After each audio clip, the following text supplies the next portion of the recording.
vem prestando um serviço imenso, inclusive com essa nova direção, que tem prestado, durante a pandemia, todo esse serviço de atualização em gastroenterologia.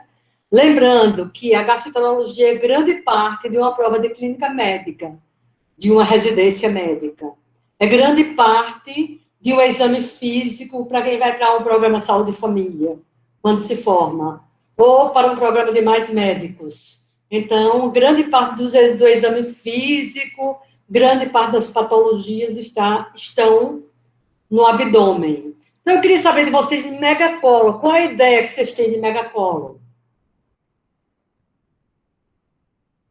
Podem falar, lembrando que eu sempre disse que se é uma coisa que eu me arrependo do meu curso de medicina, eu fiz na UFAL também, é de ter feito menos perguntas do que eu gostaria, porque eu tinha vergonha de errar.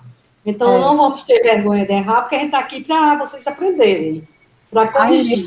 falou no chat, mas a Aimee, ela não consegue.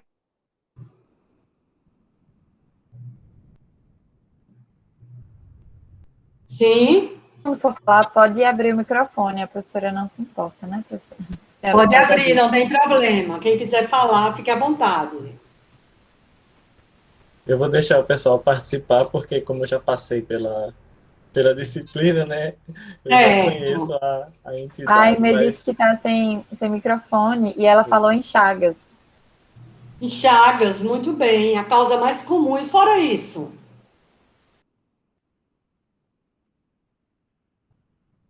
se eu tiver numa prova de residência médica, várias opções que possam ser corretas. Essa aula, mais uma vez, ela tem o objetivo de que vocês aprendam realmente. Por isso que eu faço toda essa conversa, para não ser aquela aula decorativa. Então, o megacolo chagásico é o megacolo mais comum no Brasil. E na América do Sul também. No Brasil, tem cerca de 3 milhões de pessoas com megacolo. E na América do Sul, a gente tem entre 16 a 18 milhões de pessoas. Qual outro tipo de megacolo?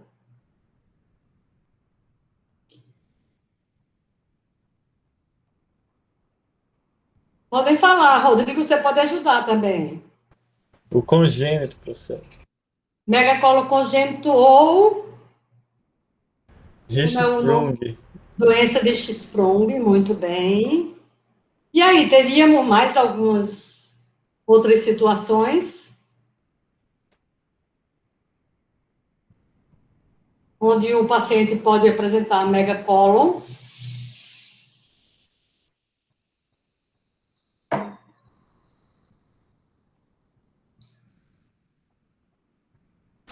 Professora? Estou ouvindo vocês, estou dando um tempinho. Cadê Juliana? Está por aí? A futura gastro, Juliana Assunção? Eu acho que ela não está Ainda agora. não, né? Júlia, você queria dizer alguma coisa? Rodrigo, queria dizer alguma coisa? A Aimee falou sobre hipotireoidismo. Muito bem, os megacolos tóxicos. Então, os megacolos, aliás, crônicos, e os megacolos tóxicos, doença de Crohn e retocolite ulcerativa. São esses os mais comuns, os que vocês vão se deparar alguma época na vida de vocês com o paciente, e o que provavelmente pode cair numa prova de residência médica. O conceito de megacolo. Megacolo é uma dilatação que pode ser de um segmento ou de mais de um segmento, pode ser até da totalidade do colo, causando, em geral, a principal queixa de um megacolo, dependendo da extensão dele, é de uma pseudo-obstrução. E o sintoma principal seria a constipação intestinal. E aí a gente vai ver um pouco sobre a doença de Hirschsprung, que o Rodrigo falou, é o megacolo congênito. Não está estabelecida ainda uma causa. Possivelmente tem causas genéticas, porém a dificuldade é que já foram vários genes identificados, mas nenhum com certeza é o responsável pela doença de Hirschsprung. Então, parece que uma parte dessa doença, ela é, por enquanto, ocasional. A gente não consegue descobrir a causa. Seria uma doença idiopática, provavelmente com um componente genético. E seria mais comum no sexo masculino ou no sexo feminino? Quem poderia responder?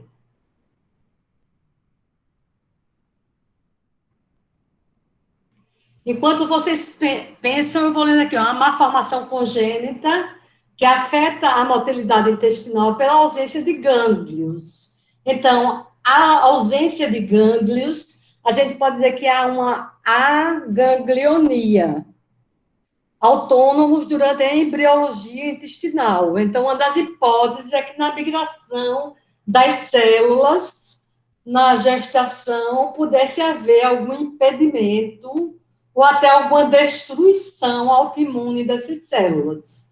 Nesse contexto, a região aganglionar torna-se aperistáltica, constituindo um obstáculo ao trânsito intestinal. Ela é mais comum no sexo masculino e chega a ser de uma mulher para 4 homens, para 4 recém-nascidos.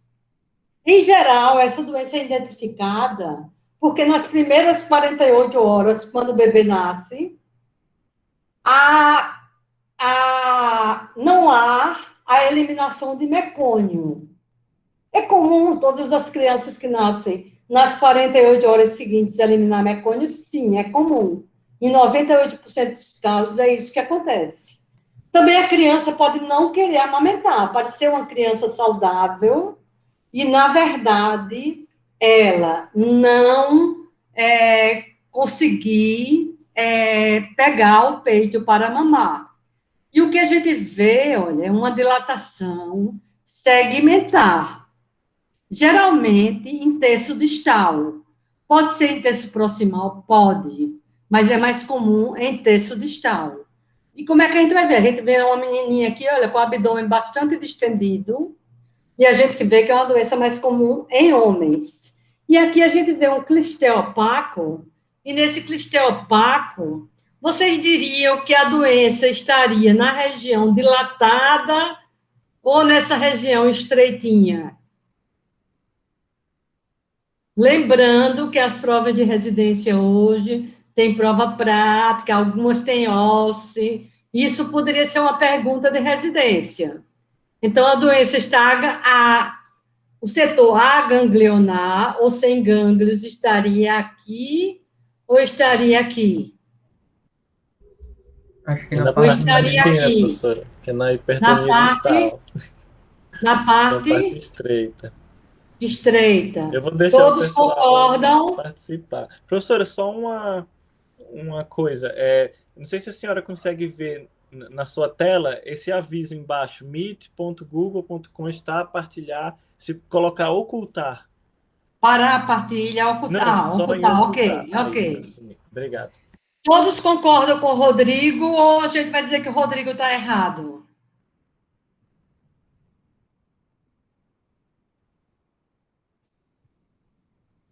Rodrigo e demais alunos. Se alguém queria falar? Não, eu só ia dizer que concordo, que eu acho que é na parte estreita mesmo.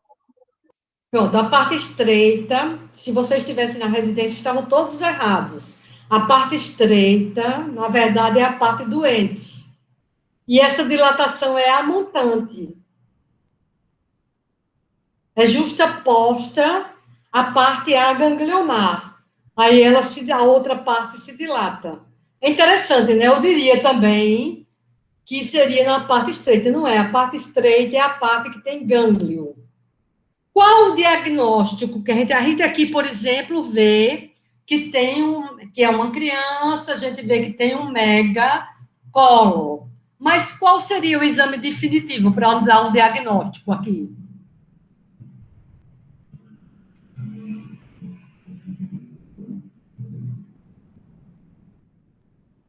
Será que esse clistel opaco, esse enema opaco daria um diagnóstico? Com certeza, de uma doença de Hirschsprung? Não. O diagnóstico definitivo Padrão ouro, gold standard, gravem aí, seria a biópsia. Num bebê, uma biópsia feita por sucção.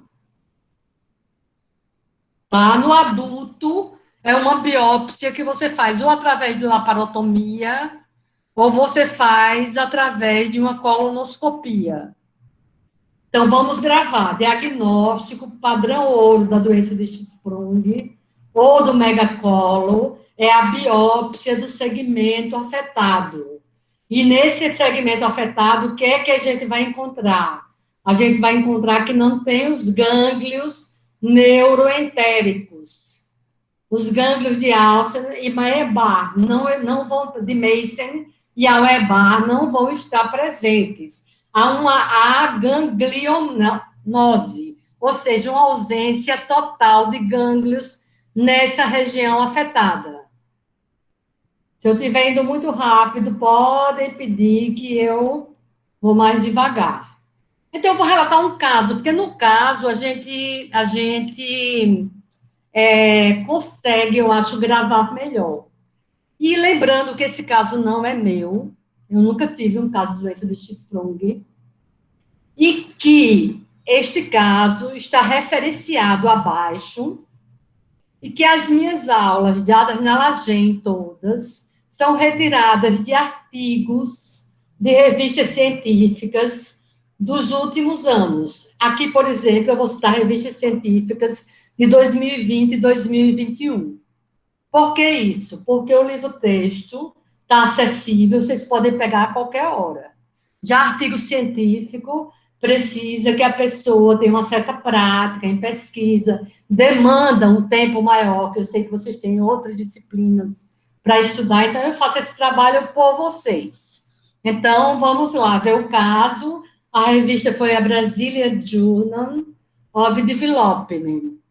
Ela é um caso foi de janeiro de 2021. O paciente neonatal apresentou um quadro de distensão abdominal e ausência de eliminação de mecônio nas 48 primeiras horas de vida. O diagnóstico da doença de Hirschsprung deu-se por meio da avaliação da sintomatologia, estudo histopatológico e radiografia de abdômen.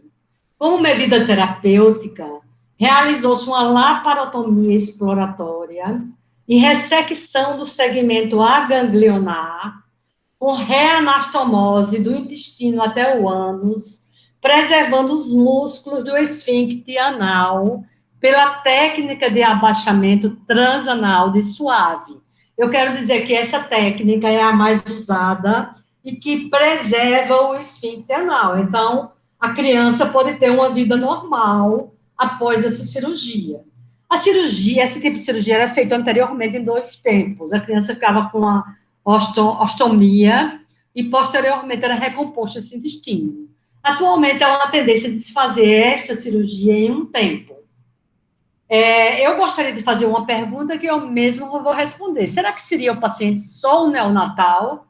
Não, o neonatal, que vai ter esse quadro, que dá aquele livro, é aquele paciente que vem com um megacolo muito grande.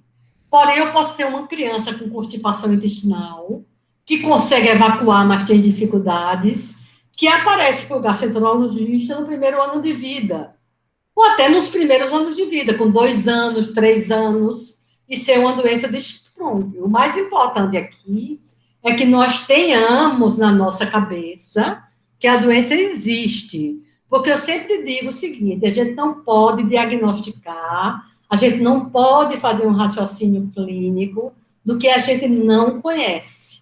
A doença de Hirschsprung, ela é frequente? Não. Ela ocorre em 1 a 5 mil nascidos. Desse 1 a 5 mil, a gente viu que é uma proporção mais frequente em homens, 4 vezes do que no sexo feminino. Então, continuando o caso clínico, a criança apresentava uma distensão abdominal, e eu mostro aqui com a setinha, porque vocês podem, vamos supor, tem vários ex-alunos que estão no PSF, fizeram prova de residência, não passaram, ou alguns passaram, a maioria, graças a Deus, não tem passado. Mas alguns optam por se capitalizar um pouco, depois irem para a residência. Então, você pode, mas, professora, se eu estiver no interior, em Coité do Noia, em Olivença, como é que eu vou fazer? Se você tiver um raio-x simples de abdômen, você já pode ter uma ideia. Então, recém-nascido com essa distensão abdominal toda, você pode ter a ideia.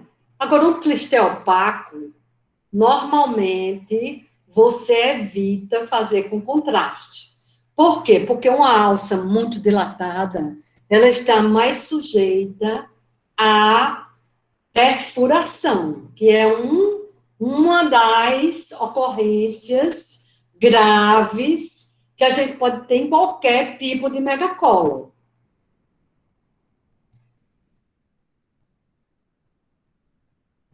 Então, ali, a doença de Hirschsprung, vou voltar.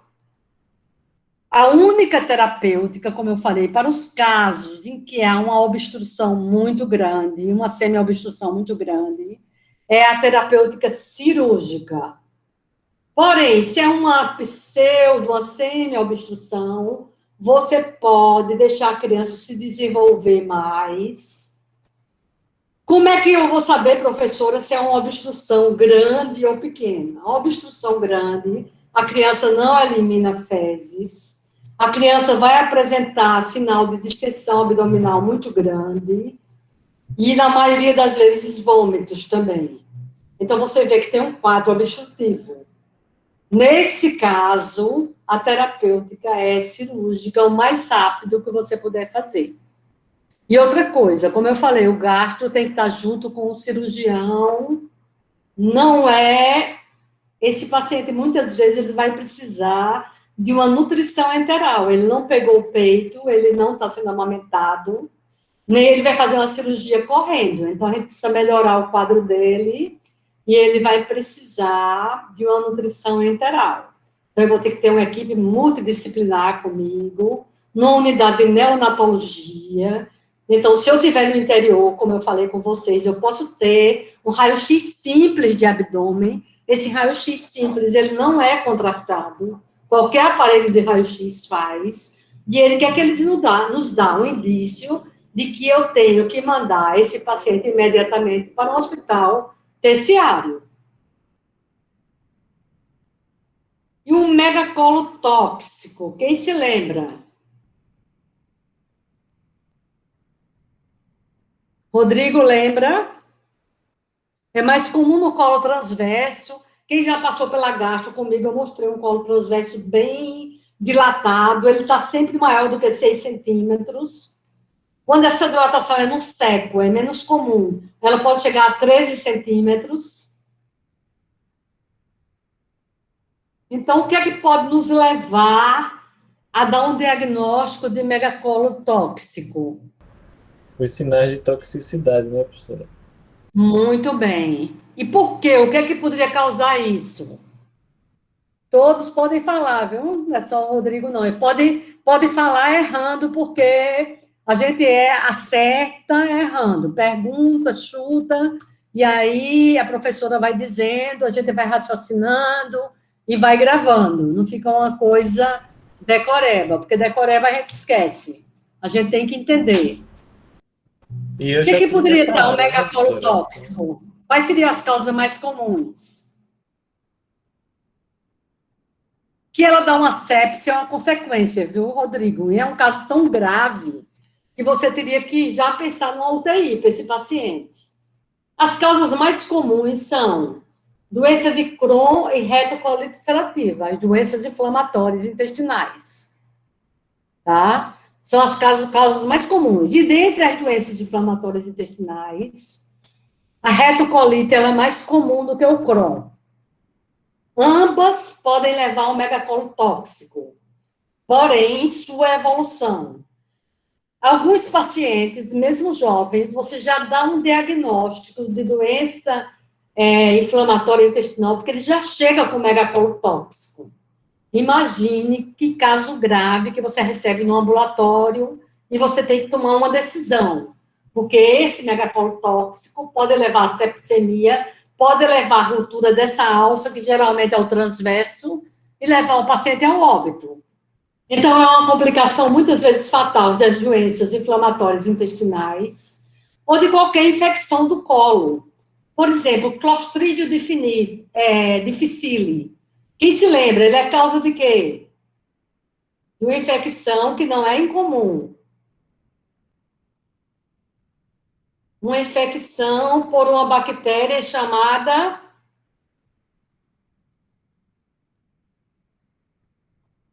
colite pseudomembranosa. É aquela colite que você tem um paciente, começa a dar muito antibiótico para aquela paciente, e aquele paciente, em decorrência do uso de antibiótico, faz uma colite cheia de membranas por uma bactéria chamada...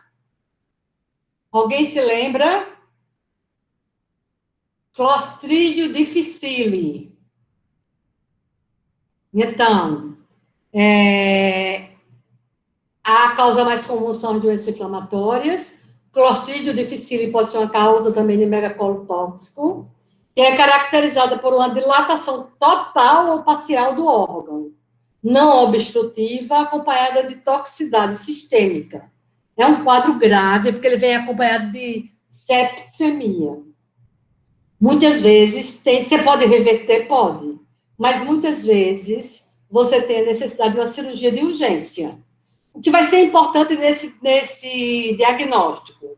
A mesma coisa que eu venho falando em cada aula. Uma acurada anamnese, ouvir bastante o paciente. Se o paciente não tiver condição, porque ele está num estado de toxicidade que não permite uma anamnese, conversar com familiares, fazer um raio-x simples de abdômen, está acessível em qualquer hospital mais simples, e uma sigmoidoscopia subsidia o diagnóstico. Por que eu falo sigmoidoscopia e não a colonoscopia?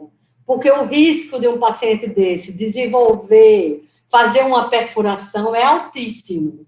E toda colonoscopia, a gente tem esse risco, porque toda colonoscopia, da mesma forma que a endoscopia digestiva alta, a gente, durante o exame, injeta ar para distender as alças.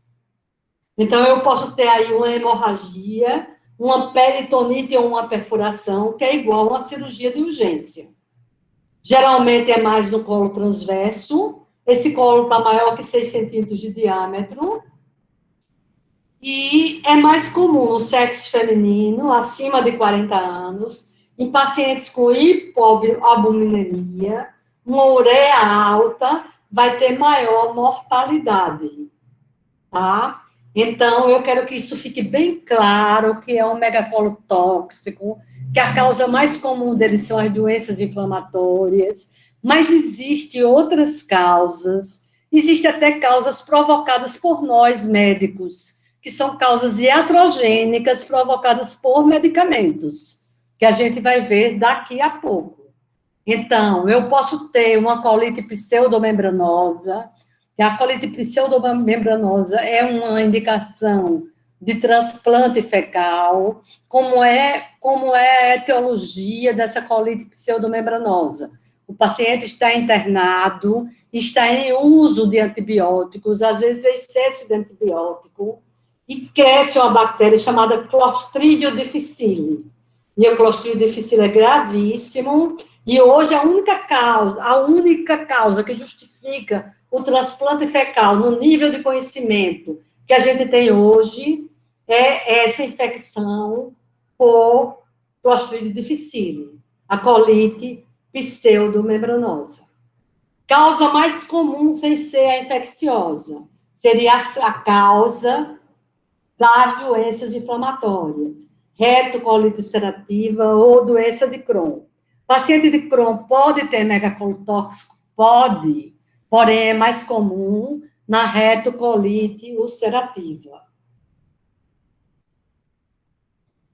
Gente, olha como é que fica o colo. Olha aqui, olha, um transverso retirado. É mais comum em colo esquerdo e em transverso, predominantemente, mas pode ter em colo direito também, e pode ter uma pancolite tóxica também. Porém, o mais comum é Clostridio difficile, e colite e megacolo tóxico, tá? Mas as causas mais comuns são as doenças inflamatórias. E das doenças inflamatórias, a retocolite é a mais comum. Então, eu já vi doença inflamatória, eu posso ter colite por Clostridium difficile, eu posso ter citomegalovírus também, dando um megacolo tóxico, principalmente em que paciente? Nos pacientes HIV positivo, nos pacientes imunossuprimidos. E aí a gente vai ter muito cuidado com a medicação que a gente usa. E para isso, vocês têm uma disciplina, uma professora Roberta, que é muito boa, que eu não tive, apesar de eu ser super a favor do uso racional de medicamentos, que eu entendo que o medicamento, a droga, a diferença entre ela ser medicamento e ser droga, ela é uma diferença muito sutil.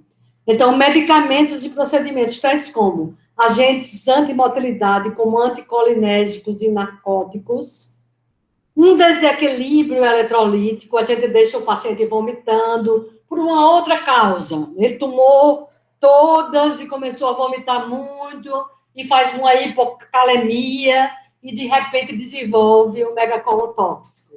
Eu tenho que pensar nisso. E até uma colonoscopia com enema com bário pode provocar um megacolo tóxico. Então, é o que a gente fala, em medicina, o bom senso e o conhecimento está acima de tudo. Porque o conhecimento me dá os subsídios que eu preciso, que futuramente, ainda talvez com vocês, o robô vai ter mais do que a gente. Mas o bom senso, eu duvido muito que o robô vai ter mais do que a gente. Então, é muito importante a gente ter esse raciocínio, e aí essa matéria aqui, esse subsídio que eu estou trazendo já é de uma revista de 2020, que é uma revista especializada em gastroenterologia. Sintomatologia e diagnóstico. O que eu vou ter num paciente desse, que chega com um megacolo tóxico, com abdômen que a gente nem consegue tocar? Eu vou ter uma distensão abdominal que vai chamar a atenção. Eu vou ter um sangramento, o paciente pode estar sangrando. Eu vou ter febre, porque ele é um paciente toxêmico. E que exames eu vou pedir? Eu vou pedir exames laboratoriais, possivelmente vai vir uma leucocitose com neutrofilia. Eu vou ter marcadores inflamatórios elevados. Quais são os marcadores inflamatórios que eu pediria aqui, minha gente? Bem facinho essa pergunta. Acho que um VHS, uma proteína C reativa. Muito bem. Pronto, com isso, vocês já resolveram VHS e PCR, tá? Eu posso ter uma anemia, porque esse paciente já vinha sangrando. Eu posso estar com um paciente desidratado, com desequilíbrio hidroeletrolítico. Aí eu quero saber de vocês, o que é que eu peço? Exame de imagem? Eu peço um raio-x? Eu pediria logo uma tomografia computadorizada? Eu pediria uma colonoscopia? Eu já interroguei aqui várias vezes, porque eu mesma falei para vocês que a colonoscopia pode ser uma causa de megacolo tóxico. E aí eu fico aguardando. O que é que vocês pediriam para complementar esse caso?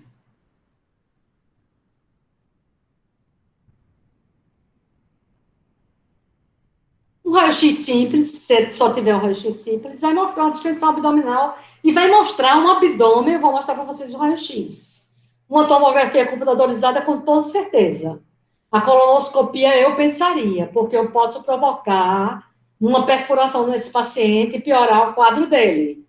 E se eu fosse fazer uma colonoscopia, eu faria sem preparo. Só para ver mesmo a dilatação, porque lesão sem preparo dificilmente ia ser visto. Aí é o bom senso que vai entrar. Então, qual seria o tratamento? Eu tenho que reduzir essa inflamação, eu tenho que entrar com antibiótico urgente, eu tenho que melhorar essa motilidade, eu tenho que prevenir a perfuração. Geralmente, esse paciente vai para a cirurgia. Mas será, professora, que eu posso corrigi-lo sem uma cirurgia, com uma conduta mais conservadora, Será que se fosse um irmão meu pai, eu não preferia? Eu posso tentar, eu posso internar esse paciente, fazer um acesso venoso nele, uma correção dos eletrólitos, uma hidratação venosa. Se ele for um paciente com doença de Crohn, retocolite, com certeza eu vou ter que entrar com a corticoterapia. Geralmente eu entro com a hidrocortisona, 100 miligramas EV, de 8 em 8 horas. Eu posso fazer uma sonda nasogástrica e uma sonda retal nele. Eu posso entrar com infliximab ou ciclosporina, se for um paciente que eu tenha certeza que ele tem uma doença inflamatória intestinal, retocolite ulcerativa ou uma doença de Crohn. Então, se eu não tiver essa certeza, eu não entro nem com infliximab, nem com ciclosporina, nem com a corticoterapia. Eu entro com antibióticos. Em que caso eu vou pensar numa cirurgia? Eu vou pensar se esse paciente estiver muito mal, muito toxêmico, se eu pensar que há uma perfuração, se eu pensar que há líquido livre na cavidade, há necrose, porque o mais grave é que essa alça distendida, ela leva à necrose intestinal, independente da perfuração, dependendo do tempo que você tiver para tomar uma decisão. E eu posso ter um espessamento que pode levar à necrose também. Então, gente, o que é que eu faço nesses casos? Se eu estiver no interior, um hospitalzinho pequeno, o que é que eu faço? Eu encaminho ele para Maceió. Vamos supor que eu esteja em Pilar. Eu tenho um sobrinho que é prefeito de Pilar. Ela me chamou várias vezes para trabalhar lá, mas como eu tenho DE, eu não posso ir. Então, eu tenho esse paciente em Pilar, lá tem um hospital, mas é um hospital simples. Eu vou ter lá, no máximo, um raio-x de abdômen simples. Ele me dá uma dilatação, eu já mando para Maceió esse paciente. Não quero saber, ele vai para o HGE, e o HGE vai operar, vai passar para outro hospital, se não puder, mas a minha obrigação é não perder esse paciente. Gente, eu vou ficar aqui para vocês gravarem. Não perder o paciente é o nosso objetivo como profissionais da medicina bem formados. Para isso, eu tenho que ter uma boa anamnese, um bom raciocínio clínico, um bom senso e uma equipe multidisciplinar. Mas, professores, se no interior, eu estou dando plantão no Hospital do Pilar, só tiver eu e um cirurgião, você chama um cirurgião, você conversa com o cirurgião. Se só tiver eu e uma ginecologista obstetra, que acontece muito, chama a ginecologista obstetra, pede para ela, junto com você, examinar esse paciente. Lembrando que outra cabeça é importante. Não querer ser o tal e assumir tudo sozinho, tá? Isso não é ser o tal, isso é ter falta de bom senso. Se eu terminar essa aula conscientizando cada um de vocês de como se dá um diagnóstico, da importância do exame físico, da importância da nossa hora de parar, de não querer ser herói e transferir o paciente, eu já estou muito satisfeita. E a gente vem com megacolo crônico. O megacolo crônico é uma doença rara. Só que ela pode acontecer por várias etiologias. Condições sistêmicas associadas com a diabetes mal cuidada, que é o que mais a gente vê no interior. Hipotiroidismo, uma síndrome paraneoplásica, qualquer doença autoimune pode levar a esse quadro. Doenças virais, como eu já cheguei a falar aqui no citomegalovírus.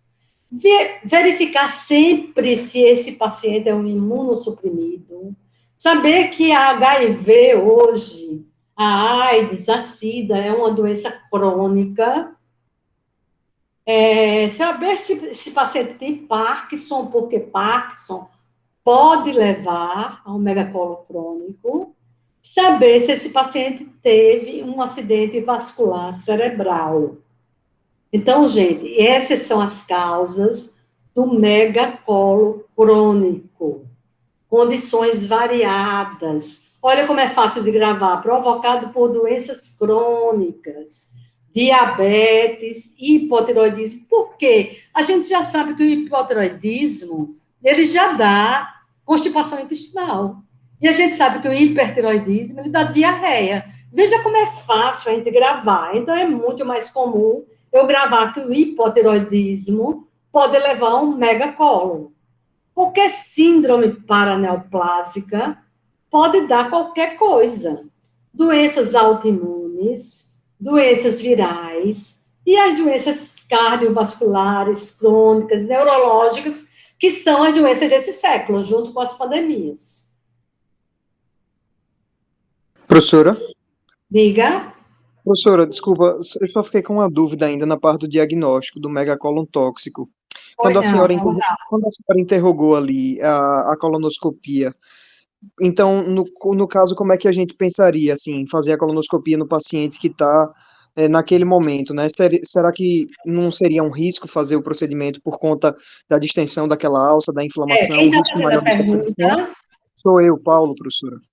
Paulo, Tudo bem? olha, ainda é um defeito, a gente não vê ainda, né, no Google Meet. Eu gosto muito desse programa, a carinha de vocês.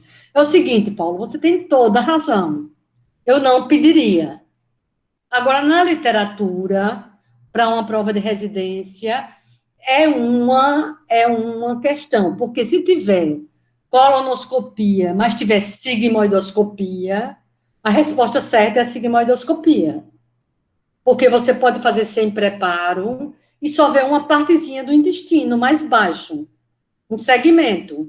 A colonoscopia, você vai até o ilho. Então, o risco de você perfurar com a colonoscopia é muito grande. E outra coisa, sempre ter muito cuidado quando se distender esse paciente.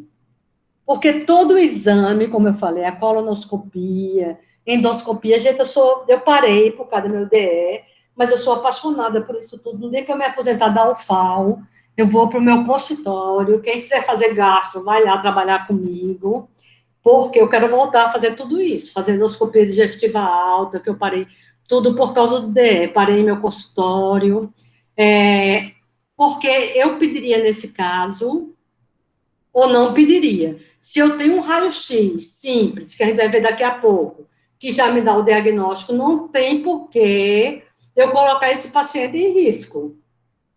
Até porque, se a gente pensar também, né, no contexto da gente estar no interior, de ter uma limitação, chegar um paciente com um quadro como esse, a gente pensa em fazer aquela rotina radiológica, né, de abdômen agudo. Exatamente, de abdômen agudo. Isso aí já dá para você uma distensão, que, Paulo, faz você, mesmo que você não tenha certeza, é melhor você sempre pecar por omissão, ou por excesso no seu paciente. E alguém diga, que cara burro, mandou um cara que não tinha nada, com uma parasitose, que nunca vai acontecer isso, como megacolo tóxico. É melhor que você faça isso, de que você perca o seu paciente.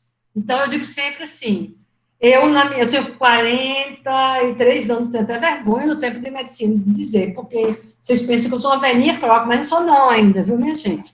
Porque eu tenho 43 anos de medicina. Eu nunca tive tive vários casos, porque logo que eu me formei era muito mais frequente a doença de Chagas do que hoje. Hoje ela diminuiu muito. Basta dizer que na época que eu me formei, ela atingia 8% as manifestações da doença de Chagas. 8% dos pacientes.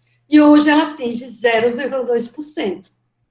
Além de todo um trabalho educativo nos programas de saúde e família, antes do programa de saúde e família, esses tratamentos, esses trabalhos preventivos, como derrubar a casa de taipa, que é onde o barbeiro se aloja, o teatoma em festas, e fazer casa de alvenaria. Eu fiz agora, eu virei uma fazendeira, viu, minha gente, depois de velha. E aí eu fiz a casa do meu vaqueiro. Em nenhum momento eu pensei em fazer uma casa de pau a pique. Eu fiz uma casa igual à minha, rebocada, pintada, com piso normal, porque é aquela história que eu vi, o ser humano vem do outro ser humano igual, né? Porque ele é vaqueiro, eu sou médica, que há alguma melhora em termos humanos entre eu e ele, entendeu? Então, graças a essa compreensão e graças a um trabalho que foi feito antes de existir PSF pelo SESC, Senat, que ia em todas as casas, pesquisava, botava remédios para matar o barbeiro. Agora, hoje tem uma causa que é frequente e é moda no grupo de vocês, na idade de vocês, que não existia na minha época, que é pegar doença de Chagas com açaí. Eu converso já sobre isso, porque é uma causa social da classe mais elevada e da classe que entende mais e que acha que o açaí é excelente. Eu mesmo tenho um filho que é viciado em açaí, é juiz de direito, entendeu? Então, o megacolo é a segunda causa mais frequente de manifestações digestivas na doença crônica. Ele é caracterizado por sintomas progressivos de pseudoobstrução ou constipação crônica. Na doença crônica, chagásica, porque na doença aguda... Porque assim, gente, o paciente foi picado pelo triatomas infestas, recebeu o tripanossoma, vocês lembram disso mais do que eu dei isso em parasita, mas veja como é importante a gente aprender. Eu não decorei isso, né? Ele vai passar em torno de 14 anos para aquele paciente que ninguém sabe a causa, pode ser até autoimune, desenvolva mais doenças cardíacas. E aquela outra parte, que ninguém sabe por que também, desenvolva mais doenças digestivas, como o megaesôfago e o megacólon. O megaesôfago ainda é mais comum do que o megacólon. Então, quando eu me formei, eu pegava muito megacolo chagásico. Tá? Então, a gente sabe que a doença de Chagas tem uma fase aguda, que é aquele sinal de Romanha, que é uma pitose palpebral. Dificilmente a gente pega o paciente nessa fase. Então, a gente vai receber ele na fase crônica mesmo. E aí, qual o tratamento? Gente, o tratamento nos casos de dólico-megacolo, o que é isso? Dólico-megacolo é quando pega o megacolo todo. É um megacolo do colo todo. É um dólico. Quanto maior, tá? Ele é um dólico-megacolo. Então, nesses casos, eu tenho que operar. Se é um megacolo pequeno, que dá apenas constipação no paciente, eu posso ir mantendo o paciente com o quê? Com alimentação com fibras, hidratando bastante esse paciente, e posso dar laxantes principalmente os osmóticos, para ajudar esse intestino a eliminar as fezes. E, eventualmente, ou de vez em quando, esse paciente vai ter o que a gente chama fecaloma, não sei se alguém já palpou, mas quem palpa eu já palpei alguns no HU. Quem palpa não esquece mais, que é um tumor de fezes, e quando a gente palpa, fica com aquela nossa impressão, quando a gente palpa, de que a nossa impressão ficou lá do dedo, é um tumor que a gente vê que é um tumor mole, que é um tumor de fezes. Então, a gente vai fazer um clisté, mas esse clisté já é com água morna, com glicerina, para que o paciente elimine, se for em parte mais baixa, aquele bolo de fezes. Muitas vezes, esfegaloma, quando é em parte alta, tem que ser tirado através de cirurgia, que pode ser uma cirurgia laparoscópica. Lembrando que a gente hoje tende sempre para as cirurgias minimamente invasivas. E essas cirurgias de colo têm sido feitas por via laparoscópica com grande sucesso. Etiologia, é isso que eu falei, o Trypanosoma cruzi, Chagas, porque foi descoberto pelo Carlos Chagas. O que é que acontece que dá esse megacolo, dá essa parada, esse sintoma de pseudoobstrução? Porque há uma alteração na função da parede muscular colônica como resultado da destruição dos neurônios do plexo mioentéricos, que são os plexos de Meissner e de Auerbach. Então, a gente viu que no mundo, eu falei na América Latina, viu, gente, mas é no mundo, existe entre 16 e 18 milhões de contaminados, porque a gente sabe que os países desenvolvidos, eles não têm a doença, porque eles não têm a qualidade de vida péssima que a gente tem ainda para muita gente.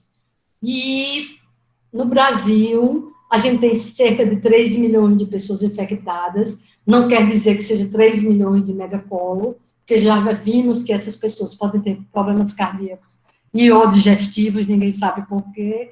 E as regiões onde há com mais frequência são Minas Gerais, São Paulo e Goiás. Então, hoje que a gente sabe que no Enem, Alagoas não é pouco não também, viu, gente?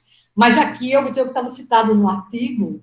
Então, ele citou Minas Gerais, São Paulo e Goiás como estados ainda endêmicos para a doença de Chagas. Então, eu sei que do Enem a gente tem gente de fora, tem gente de Minas Gerais, tem gente de São Paulo, tem gente de Goiás.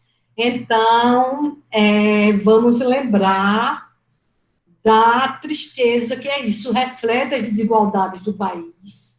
Isso reflete o que a pandemia está nos mostrando, que somos um país de miseráveis, existe 17 milhões de pessoas que estão abaixo da linha da pobreza.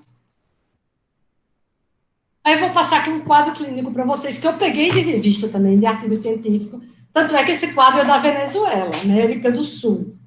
Um homem de 50 anos, procedente da Venezuela, não tinha história prévia de hemotransfusão, ou qualquer cirurgia prévia. Ele tinha 3 meses de evolução da doença, reclamando de dor e distensão abdominal. Os sintomas dele eram de semi-oclusão, ausência de movimentos intestinais, ou seja, você pegava no abdômen, já era um abdômen parado, se auscultava, o paciente não tinha ruídos, lembrando que os ruídos adventícios são normais, e perda de peso. Esse paciente vinha perdendo peso nos últimos 90 dias. Foi requisitado para esse paciente um ultrassom de abdômen total, e a imagem sugestiva do ultrassom foi de obstrução intestinal. E aí, gente, vamos ajudar nesse caso. O que é que vocês pediriam mais?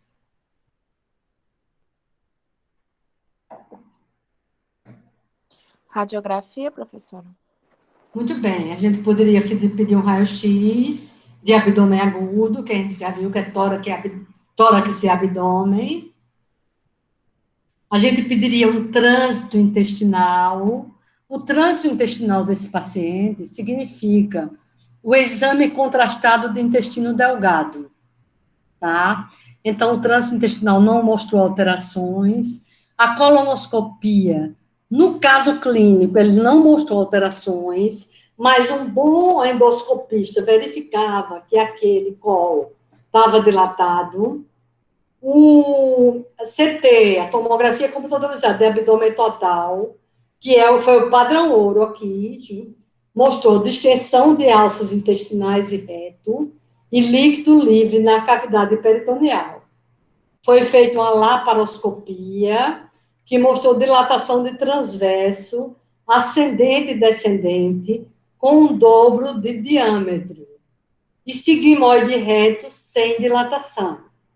Tá? Que eu estou mostrando uma colonoscopia para quem não teve a oportunidade de ver, pode ver no AHU, com a professora Bianca, ela já se colocou à disposição da LAGEM para os exames endoscópicos. Então, qual seria a diferença de uma colonoscopia completa? Porque a colonoscopia eu venho até o íleo, e a sigmoidoscopia eu venho até o colo sigmoide.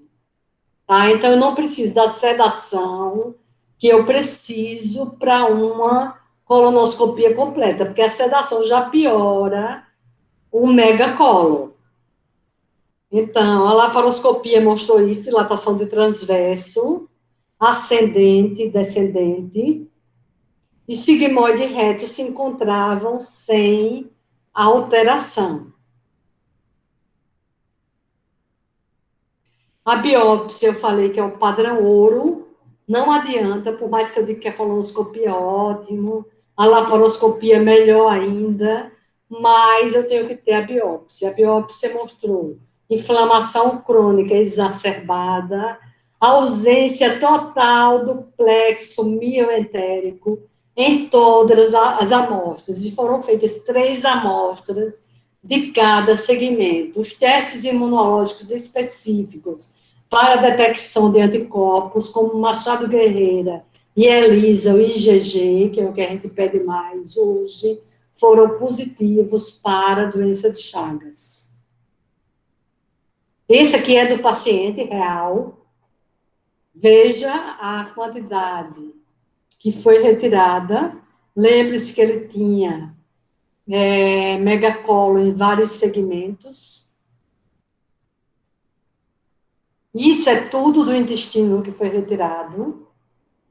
Você vê com a cirurgia extensa, feita por laparoscopia. Olha o apêndice aqui, ó, como ele aparece gordinho aqui. O tratamento, nesse caso, tinha que ser cirúrgico. Foi feita colectomia total, com anastomia ileoretal. A anatomia patológica você pode fazer em 2 tempos, faz com ostomia, e depois você faz anastomose retal, e há uma tendência de se fazer atualmente em um tempo só, com bom resultado. A anatomia patológica mostrou miosite crônica, com inflamação ao redor do plexo mioentérico. O que é o follow-up? O follow-up é muito usado em artigo científico, por isso vamos gravar esse termo. Significa o segmento do paciente. No segmento do paciente, esse paciente continuou assintomático, com ruídos intestinais normais durante o pós-operatório, e depois de vários meses de pós-operatório, ele continua bem. Esse trabalho é um trabalho do Rio de Janeiro, na revista de Coloprocto, de 2020.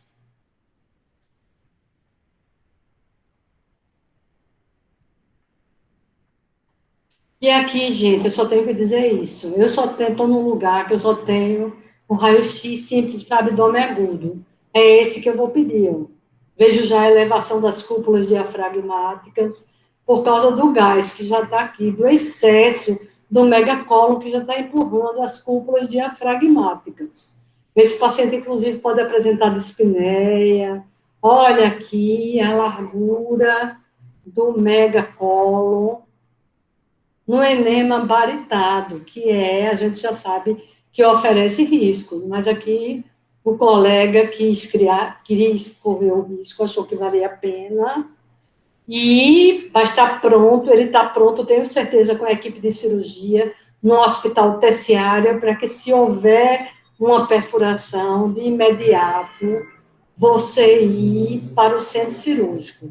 Lembrando que mesmo a colonoscopia no indivíduo normal, sem nada, ela pode não levar um megacolo e pode perfurar. Eu cheguei a conversar com um colega do Rio, que é a pessoa que tem o maior número de colonoscopias do Brasil, almocei com ele, o nome dele é Edson Jurado, ele é com a cara cobrão, e ele disse a mim, professora, nenhum bom colonoscopista jamais deixou de perfurar, porque a casuística dele é tão grande que ele vai ter pelo menos uma perfuração na vida dele, mesmo no paciente sem megacolo tóxico, mesmo no paciente sem X-prong, sem doença de Chagas, sem nada disso, só a mera colonoscopia.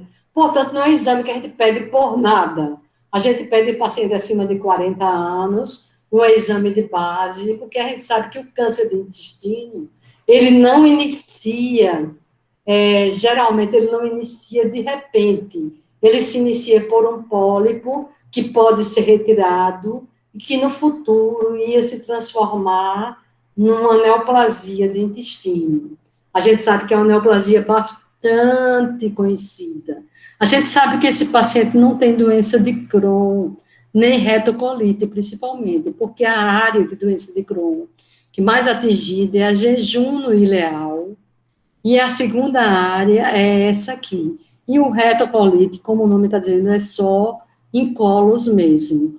Então, a primeira coisa que eu teria numa retocolite seria a perda de austrações. E aqui eu estou vendo as austrações, olha. Então, o raio-x, o clistê opaco, eles ainda nos dão muita informação. O ideal seria fazer um clistê opaco com água, sem enema baritado, com água, para a gente ter uma ideia. Usar só água como contraste. Seria essa a minha opinião. Se eu estivesse no interior hoje, no PSF, pediria um raio-x simples. Se no raio-x simples já tivesse esse quadro, não daria com a clínica, já mandaria para um hospital terciário. Se eu tivesse um enema baritado, com essas características, eu mandaria também para um hospital terciário.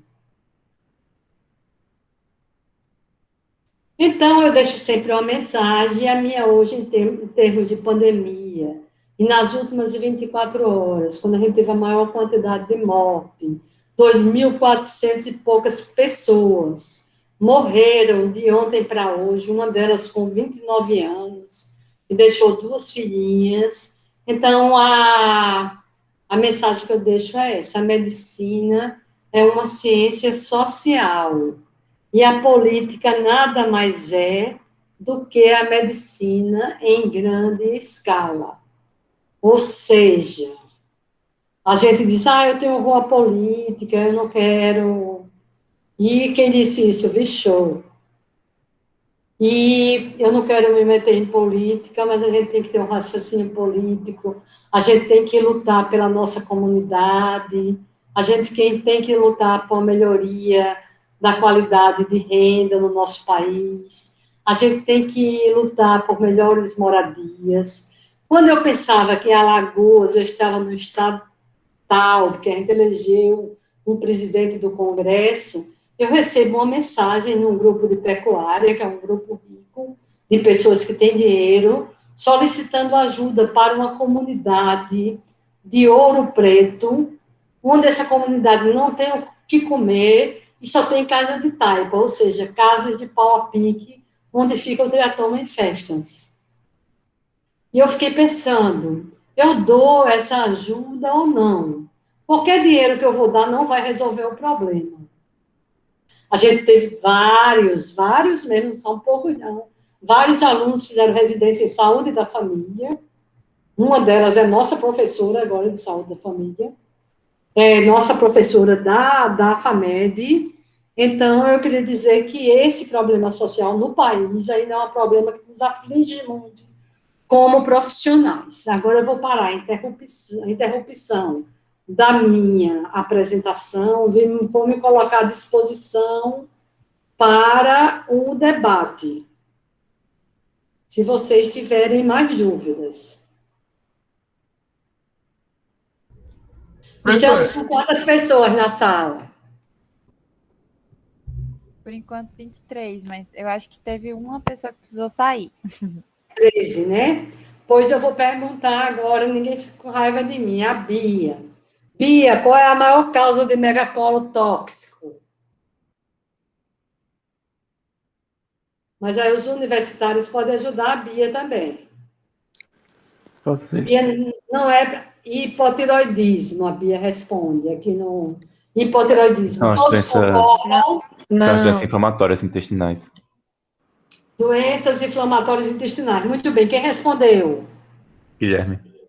Guilherme, Bia, sua pergunta foi boa porque você aprender agora que o megacolo tóxico, a causa mais frequente são as doenças inflamatórias intestinais, entre elas qual?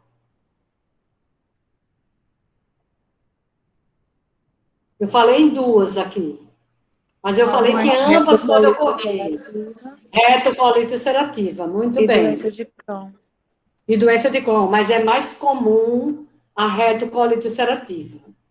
Aí, o megacolo tóxico, que a Bia citou, qual seria a causa mais comum? É infecção por Clostridium. Muito bem. Qualquer infecção, qualquer sepsemia pode levar ao megacolo tóxico. Inclusive, a gente pode levar ao megacolo tóxico idiopaticamente, né, com as nossas medicações, tá? E o megacolo do Crohn, ele pode levar um megacolo tóxico? Sim, quando tiver alguma perfuração intestinal? Não, ele pode provocar a perfuração através de um megacolo tóxico. Não é comum, mas ele pode apresentar um megacolo tóxico. Tá? O mais comum no megacolo tóxico é o paciente chegar com um quadro septicêmico, que pode ser provocado por Clostridium difficile, por citomegalovírus, pode ser provocado por antiespasmódicos, pode ser observado por uma colonoscopia, pode ser observado em uma colonoscopia mal indicada. Ok? Ô, professor, uma dúvida. Diga. No tratamento da colite pseudomembranosa, eu sei que usa vancomicina ou metronidazol, né? Aí, Exatamente. seria dosagem? Como é que Você tem uma excelente resposta com vancomicina e com metronidazol, com meropenem, com todos esses antibióticos, as quinolonas, que são boas para anaeróbios. Então, a gente pode usar 500 miligramas de metronidazol até de 6 em 6 horas. E pode associar ou não a vancomicina. Você pode começar com um só e depois você ir associando para você ter mais um espectro maior. E hoje está definido que o transplante fecal é uma excelente opção para a infecção pelo Clostridium difficile. Então, provavelmente, a gente está caminhando para ser a primeira linha de entrada num paciente com Clostridium difficile. Não é ainda, mas a gente está caminhando para isso. Já é a única causa, a única etiologia em que o transplante fecal já é autorizado. Lembrando que a gente tem o IAME, que é um laboratório de transplante fecal, e que a gente pode se oferecer, se a gente não tiver nenhum problema gástrico, não tiver síndrome do intestino irritável, não tiver parasitose, não tiver qualquer queixa gástrica, a gente pode ser candidata a ser doadora, que não é nada do outro mundo, é uma coisa facílima ser doadora de fezes. E podem fazer o teste lá no... Pode procurar o professor Álvaro, que ele vai dar pulos de alegria. Ele está atendendo, está fazendo práticas lá no H1. Aí pode falar com o professor Álvaro, que eu falei na aula da Lagem, que ele daria pulos de alegria. Ele vai dar mesmo. Lá na UFAL tem o instituto, né, que chama IAME. O IAME. O professor Álvaro já falou, a doutora Angela também. E eles precisam de doadores para fazer o teste, para ver se pode ser escolhido. Então... E os doadores são vocês, jovens, que não têm patologias e que não têm queixas gástricas. Com queixas gástricas, síndrome do intestino irritável não adianta. E em abril, professor, ele vai dar uma aula para a gente sobre doenças orificiais. Já está no nosso programa. Aí excelente. Ele vai dar uma... Ele já deu essa aula explicando sobre os doadores, mas eu peço para ele reforçar a pesquisa, né? Para ver se o pessoal se interessa. Excelente. Eu tenho uma aluna, que é a aluna do coração, e que eu sempre falo nela, que é a Thaís Geda, que já é doadora. Já é médica também. Vocês também são do coração, não fique com ciúmes. Mas ela, porque durante todo o curso, ela acompanhou, vai fazer tudo de gastro, endoscopia e colonoscopia, e ultrassom, e elastografia. Eu já disse a ela que ela vai passar 9 anos em São Paulo, a residência dela só vai voltar quando só souber de tudo. Tem um noivo, leva o noivo, casa, e agora a residência vai continuar. Só para saber se alguém vai ter mais alguma dúvida, se alguém ainda ficou alguma dúvida restante, porque eu iria parar a gravação. Quem que tiver dúvida, quiser fazer pergunta, estou à disposição. Quem quiser fazer pergunta via meu e-mail, angela_canuto@uol.com.br. Tá bom? Ótimo, eu passo para eles, professora. A gente tem a semana do aparelho digestivo, que geralmente é em novembro. A gente está na hora de pensar em trabalhos para mandar para a